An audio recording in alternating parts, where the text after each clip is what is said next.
आज हम लोग देखेंगे भारत के प्रमुख तट। तो देखते हैं प्रायद्वीप भारत को।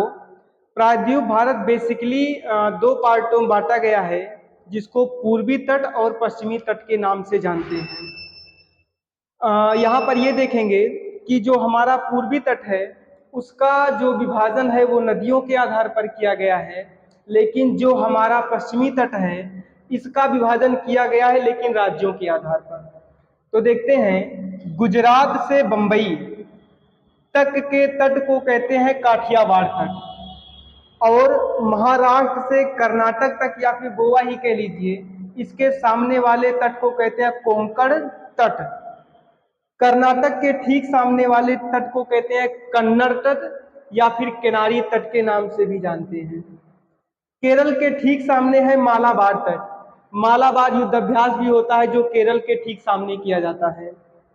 आगे देखेंगे, जो हमारा पूर्वी तट है ये नदियों के आधार पर विस्तृत है। पश्चिम बंगाल में एक नदी है जिसका नाम है हुगली, उड़ीसा में एक नदी है जिसका नाम है महानदी, आंध्र प्रदेश में एक नदी है जिसका नाम है कृष्णा नदी, और तमिलनाडु में एक नदी है जिसका नाम है कावेरी नदी।